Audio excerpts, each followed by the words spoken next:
dears, hope you'll be great. سلام، وقتتون بخیر باشه. توی این جلسه و توی این ویدیو قراره آموزش ببینید چجوری بخواید یک حسابی رو توی خارج از ایران باز کنید، حساب بانکیتون رو باز کنید. تمامی مراحلش رو با هم کار میکنیم. چه حسابی هم میخوایم باز کنیم؟ یه حساب جاری میخوایم یا به اصطلاح چکینگ اکانت میخوایم باز کنیم، حسابی که همیشه میام خرید ازش انجام میدیم و پولامون رو داخلش میریزیم و کارهای مختلف انجام میدیم. یکی از مهمترین موضوعاتی که هر کسی میخواد مهاجرت کنه به خارج از ایران، استرسشه، دغدغشه، به خاطر اینکه میگه آیا من میتونم یه حساب درست داشته باشم، به مشکلی نخورم. بالاخره حمل پول نقد هم خطرناکه، هم ممکنه دزدی بشه و هم ممکنه گیر بدن و مشکل ایجاد بشه. امروز قراره این کار رو انجام بدیم قدم به قدم، از ورودمون به بانک که ما میخوایم ابراز کنیم که میخوایم یه چکینگ اکانت یا یه حساب جاری باز کنیم. حساب جاری همون حسابی که کارتش رو بهتون نمیتونید خریداری انجام بدید، تا انتها که به ما کارت رو میخوان تقدیم کنن که تمامی کارها انجام شده. کارت رو تقدیممون میکنن و ما کارت رو میذاریم جیبمون و میریم به زندگیمون میرسیم. خب شروع کنیم. اولین نکته بهتون بگم، حساب جاری به انگلیسی میشه چکینگ اکانت. بچه‌ها اکانت نگید، اکانت فارسی شده، یعنی ما یه کلمه انگلیسی رو تو فارسی میخوایم استفاده کنیم، انقدر همینجوری عادی میخوایم استفاده کنیم، تلفظش رو عادی تر، فارسی تر میکنیم. اکانت اشتباهه، بگید اکانت. درسته؟ چکینگ اکانت میشه حساب جاری. من چیزی رو بخوام، مثلا من میرم داخل بانک، همون لحظه داخل بانک میرم، متصدی بانک نشسته جلوی من و میخوام بگم که مثلا سلام، میخوام که یه حساب جاری باز کنم. باز کردن به انگلیسی میشه open. باز کردن یه حساب جاری میشه open a checking account. درسته؟ خب من میخوام که یه حساب جاری باز کنم. هر جایی خواستید از میخوام که یا دوست دارم کاری انجام بدم استفاده کنید، از این جمله استفاده کنید. بگید با من I'd like to. بچه I'd همون I ووده، میبینی؟ I'd like to یعنی من میخوام که، من دوست دارم که، من علاقه دارم که. I'd like to میخوام که هر کاری. مثلا فکر کن شما میخواید بگید چیزی برید بخرید، بگید مثلا من میخوام که فلان چیز رو بخرم، من میخوام فلان لباس رو بخرم، فرقی نمیکنه، درخواست دیگه. پس میگم I'd like to چی؟ درخواستم چیه؟ باز کردن حساب جاری یا open a checking account. میگم hello, I'd like to open a checking account. میخوام یه حساب جاری باز کنم. اینو که بهشون میگید، خب حالا قطعاً ببین تو همه جای دنیا اینجوریه، تو ایران خارج از ایران فرقی نمیکنه. شما که میگید، طرف همون لحظه یه سری فرم ها یا جلوش داره، مثلا فرم حساب جاری، فرم حساب بلند مدت، فرم مثلا قسط، فرم بانک، فرم برداشت، فرم های مختلفی داره. شما که میگید چکینگ اکانت ها، like to open a checking account، فرم چکینگ اکانت در میره به شما فرمش رو باید پر کنید. حالا چی میگه بهتون؟ دقت کنید. مثلا میگه welcome to our bank، خوش آمده دیگه، خوش اومدی به بانک ما، amazing، عالیه، خیلی عالی. اول به دقت کن، میگه آقا اول این فرما رو پر کنید. درسته؟ این فرما رو، فرم به انگلیسی میشه form، همونه. این فرم ها، منظورم این هاست دیگه، این چند تا فرم. درسته؟ فرم ها میشه forms، یه اسم میگیره تهش. بخوام بگم این فرم ها، میگم these forms. این فرم ها چند تا؟ اگه یه دونه فرم بود چی میگفتم this form، این فرم ها میشه forms. این فرم ها these forms. حالا چیکار باید کنم؟ پر کردن. میخوام بگم آقا پرش کن دیگه، اطلاعات رو داخلش کن. بچه‌ها کلا پر کردن فرم بانک بخواد باشه، فرم هتل بخواد باشه یا هر چیز دیگه بخواد باشه، کلا پر کردن. حتی ما پر کردن بنزین هم فیل میکنیم دیگه. فیل یعنی پر کردن، فیل.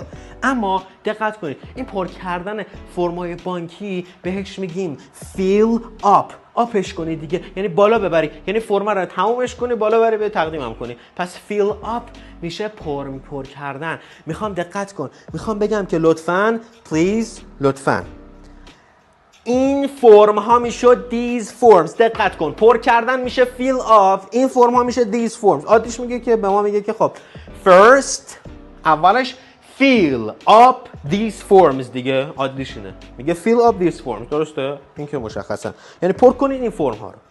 اما اینا که بهتون بگم، ما یک سری کلماتی یا یک سری فعل هایی توی انگلیسی داریم که به اصطلاح ما دو بخشیه، مثل feel up. آقا دو بخشی بود، بخش مهمش کدومه؟ بخش اول بخش مهمه، دومی فقط اومده که یه معنی رو بسازه براش. بخش اول یعنی فیل مهمه. ولی توجه کنید وقتی من میگم پر کردن این فرم ها، اینا مفعوله دیگه، من دقت داشته باشید وقتی فعل دو بخشی میشه من بعدش نمیگم، قشنگتره که بیام دو بخشه رو یکم فاصله بدم از هم، وسطش بگم، یعنی بگم fill these forms up. گرفتی؟ پس بهت میگه که first fill these forms up. اول این فرما رو پر کنید. فرما رو بهم میده، من باید فرما رو پر کنم. فرما رو که پر کردن دقت کنید. فرم که پر کردن کار سختی نیست و ویدیو جدا برای پر کردن فرم هم داریم. فرمو که پر میکنی سری اطلاعات ازت میگیره، فرمو بهشون تقدیم میکنی، همون لحظه ایران کارت ملی میگیرن، اونجا به اصطلاح ID کارت میگیرن ازت. میگه چی؟ میگه که کارشناسایی دارید. این که دارید منظورش آوردنه دیگه، شما داشته باشی که بتونن برات باز کنن دیگه. داری؟ اولا داشتن میشه have، تو داری میشه you have. میخوام بگم داری؟ سواله، آیا داری؟ Do you have؟ حالا چی؟ ID کارت، ID همون کارت به اصطلاح شناسایی ملیمونه.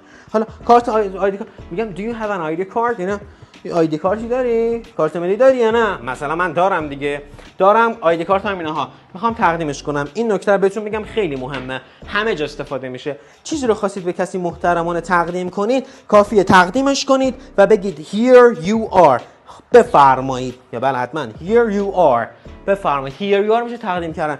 ممکنه تو به من گفتی گوشیمو بیار please bring me my phone، میگم اوکی گوشیتو میارم، بهت میگم که here you are، بفرمایید.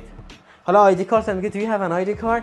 میگم sure، آره here you are، بفرمایید. آیدی کارت هم میدم. آقا بعدش چی میخواد؟ آیدی کارت هم که بهش دادم اطلاعات ذخیره کرد، حالا اولیه اطلاعات اولیه منو ثبت کرد. حالا یک سری سوالاتی ازم میپرسه، چون ببینید دقت داشته باشید، چون وقتی بخواید یک حساب یا چکینگ اکانت یا حالا کردیت کارت دبیت کارت فرقی نمیکنه باز کنید، یه چیزی ما داریم توی به اصطلاح ما توی فضای بانکی توی خارج از کشور که یه لیمیتیشنه یا به اصطلاح یه انشورنس، یه بیمه، یک فضایی دارید شما، یک بخشی که حدی دارید که میگه تا اون حد اعتبار. اینه چیه؟ اینه که مثلا من میرم یه حساب باز کنم، همون لحظه مثلا دارم میگم مثلا 1 میلیارد تومان توی اون حساب پول میریزم، من اعتبارم تو اون حساب میره بالا، تو بانک تو اون حسابم اعتبارش بالاه. متوجه شدین؟ حالا اینم دقیقاً همینه. چی میگه؟ اصلا پرس میگه آقا نیاز به مبلغی برای حداقل موجودی هست؟ سوال منه دیگه، دقت داشته باشید، سوال منه. چرا یه سری بانک‌ها میگن آقا حداقل تو ایران 50,000 باشه، یه سری بانک‌ها خارجی که میگن حداقل $10 باید پول داشته باشی داخلش، یعنی اگه زیر این باشه اصلا میبندن، $10 باید باشه. حالا خارج از کشور عددش به مراتب بالاتره به نسبت ایران. اوکی، حالا من میخوام این سوال بپرسم، بگم آقا نیاز به مبلغ برای حداقل موجودی. دقت داشته باشید بچه‌ها، حداقل رو همه تو ریاضی یاد گرفتیم، مینیمم دیگه حداقل، ماکسیمم هم حداکثر. آفرین، حداقل میشه مینیمم. حالا حداقل دقت کنید، مبلغ حساب، دقت دارید میگن بالانس حساب، حالا بالانس، میگم مینیمم بالانس، یعنی حداقل موجودیم، حداقل حساب. پس مینیمم بالانس من میخوام بپرسم، میخوام آقا مثلا حداقل مبلغ چیزی نیاز هست یا چقدر نیازه؟ درسته، نیاز به حداقل مبلغ هست، پس مینیمم بالانس میشه حداقل موجودی. بعد میخوام این نیاز رو بگم آقا نیاز حداقل موجودی نیازه، این نیازه یا حتما باید باشه میشه requirement. بگید requirement. ببین پس حداقل موجودی نیازه میشه minimum balance requirement. حالا دقت کن، میگم آقا میخوام یه چیزی بگم موجوده است، یعنی میگم به حداقل موجودی نیازه. ببین این که میخوام بگم سوالشو میخوام شروع کنم از وجود داره است دیگه. مثلا میخوام چجوری بگم؟ اینجوری میگم آقا به حداقل موجودی، بالاخره این نیاز داشتن حداقل موجودی تو این بانک هم وجود داره یا نه؟ یا یه سری بانک ها میگن نه چیزی نیاز نیست، چیزی خاصی داشته $10 بسه. اینجا به حداقل موجودی این minimum balance requirement وجود داره، اینجا حداقل موجودی حساب نیاز بودنش اینجا حتما واقعی، یعنی اینجا باید موجود باشه. نه باید موجود بودن میشه is there هر جا. is there یعنی وجود داره. حالا وجود داره چی؟ میگم is there a minimum balance requirement.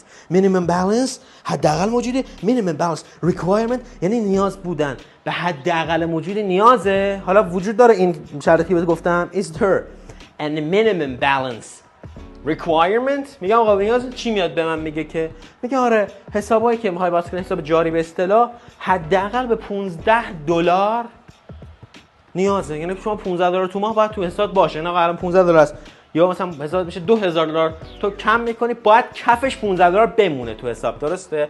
حسابمون چی بود اسمش؟ چکینگ اکانت بود. حالا این بیسیک دیگه معمولیه.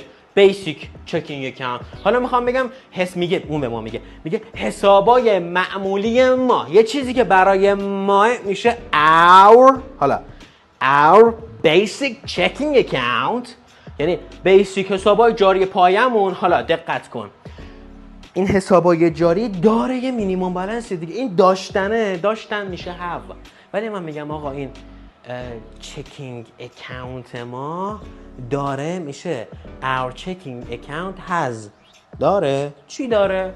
has دیگه داره چون سوم شخصه داره $15 minimum balance. مینیمم بالانسش 15. پس $15 minimum balance ماه به انگلیسی میشه month. میگم per month میشه هر ماه. پس میگه که our basic checking account has a 15 minimum balance per month. میگم okay that's fine I can do it. آره okay I can do it. okay من میتونم انجامش بدم. یعنی من از پسش برمیام. اینو که بهش میگید اینجا با چی نیاز داره بچه‌ها؟ اینجا به یک موضوعی که خیلی نیازه و اصلا یکی از مشکلات ایرانی هم همینه. به اصطلاح ما proof address یا proof of address. یعنی proof بچه‌ها یعنی اثبات. proof بهتون چی میگه؟ میخواد بگه آقا من همچنین به اثبات آدرستون هم نیاز دارم. یعنی کد پستیتو یعنی که آقا یه تاییدیه آدرس به اصطلاح ما میگیم. من میشه من نیاز دارم میگم I need. من همچنین نیاز دارم I also need. حالا چی؟ address همون آدرسه. اثبات به انگلیسی میشه proof. اثبات آدرس میشه proof of. این اثبات این A میشه of. میگم proof of address. میگم I also need proof of address. من proof of address یا اثبات آدرستون نیاز دارم. حالا من اگر اثبات تاییدیه آدرسمو گرفته باشم آدرس که میشه آدرس تاییدیه آدرس یا اثبات شده ی آدرس تاییدیه‌اش میشه address. دقت کن بچه confirm یعنی تایید. کانفرم شدید شما. تو ویزا بچه سفارت هم میرن میگه شما کانفرم یا ریجکت شدید. کانفرم یعنی تایید. درسته؟ حالا confirmation میشه تاییدیه. address confirmation یعنی تاییدیه آدرس. من دارم میخوام بگم بفرمایید. میتونم بگم here you are my address confirmation. درسته؟ یا اگه here you are رو بخوام خوشگل‌تر بگم مثلا بفرمایید فلان چیز گفتم بهت مثلا گوشیو میارم میگم here you are. من گفتی گوشیمو بیار. من به جای که بخوام اینجوری بگم گوشیتو بیار به من گفتی please bring me my phone. گوشیمو برام بیار. من میتونم بگم here you are بهت بدم. یا بگم که بفرما گوشیت. میگم here you are میشه here is هست این. میگم here is your phone. بفرمایید. here is your phone گوشیتون. حالا اینم میگم here is address confirmation که اینم بهش میدم و اینم بهش دادم. حالا من نیازه چیکار کنم اینم بهش تایید شه؟ فقط من کافی امضا بزنم. امضا زدن میشه sign. به من میگه که now الان تو نیاز داری. نیاز داشتم بچه میشه need. اما need to میشه باید. میگم you need to شما باید یا you have to فرقی نمیکنه. you must فرقی نمیکنه. sign these papers. paper میشه کاغذ. papers میشه کاغذ. این form بود. for forms. these forms. این هم چی؟ these papers. میگم and now you need to sign these papers. پس دقت داشته باشید اینجا need to به این معنا هستش. need to همون have to یا بایده. بعد که اینم آدرس من امضاش هم زدم خیلی عالی. یه چند دقیقه وای میسیم کارتمون که اوکی شد تقدیمو میکنه. آهان حالا این میاد بهم میگه here is بفرمایید میخواد به ما تقدیم کنه here is your card. این کارت شما. روز خوبی داشته باشید. have a nice day. بسیار عالی. به همین راحتی هم حساب باز کردیم هم کارمون تمام شد. کارتو میذاری جیبت میری خونت. Good luck.